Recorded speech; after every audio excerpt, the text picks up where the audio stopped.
Yo, what's happening, guys? It's Flo. I'm here with D. So, one anonymous league executive says that the Los Angeles Lakers had the worst offseason out of every single team in the NBA.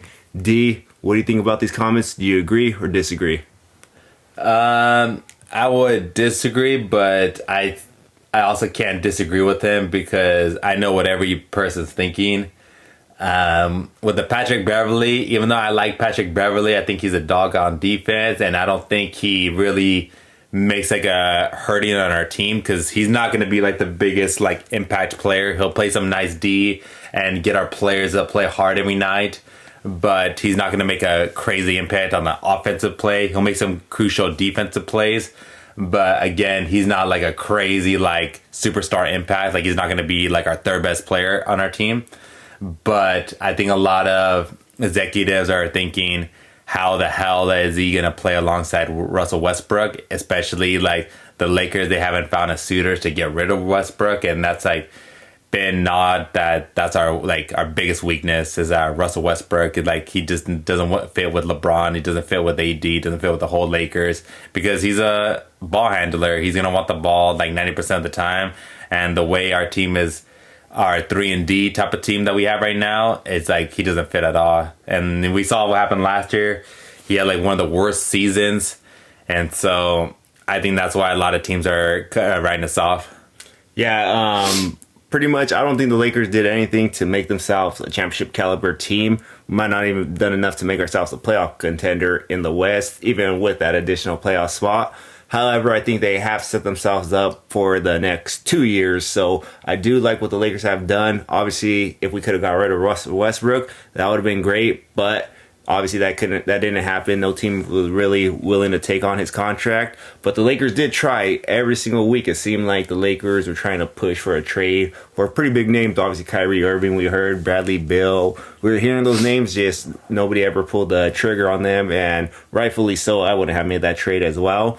But I like these other pieces that the Lakers got this offseason. Like you said, a lot of 3-and-D guys. We need that if we want to become a playoff team and then a championship team. You got to play both ends, and now we have guys who are willing to strap down on the defensive side and get their hands dirty, because obviously LeBron James, Anthony Davis, they can play both ways, but you don't want them exhausting themselves until that fourth quarter when they really have to D up against the best player. So you want these other guys to do that hard work early, so then your superstars could bring you on home.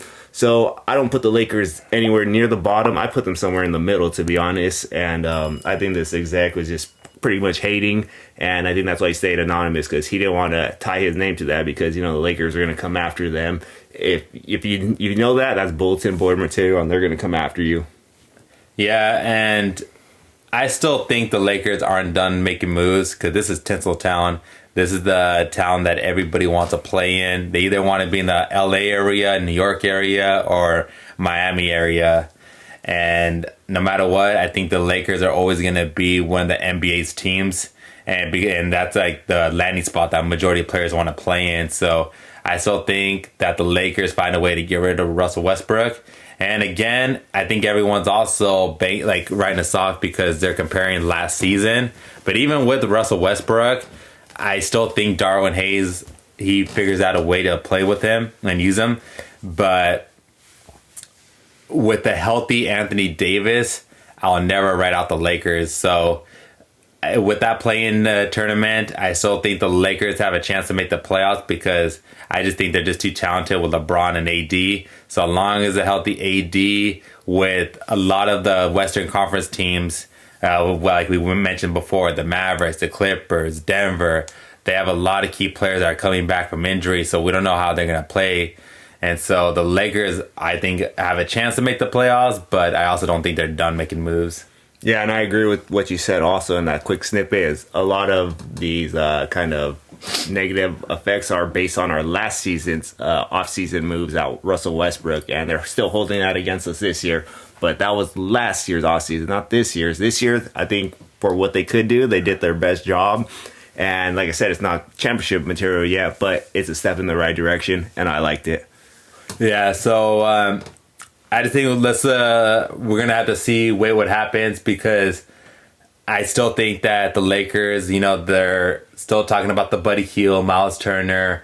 And there was also, now it's kind of drawn to 3 teams after what happened with Utah. But I still think there's a couple teams out there for us to make some moves. And also, it ain't over until the trade deadline. This is a long season. We're going to see how the team plays. And with LeBron, we're always like trying to win it. We got 2 years left with him. So we're going to try to make the best out of it. All right. Well, you guys let us know in the comments what you guys think about this NBA Executives Laker ranking. Like, comment, subscribe, hit that notification bell. We'll see y'all next time. Peace.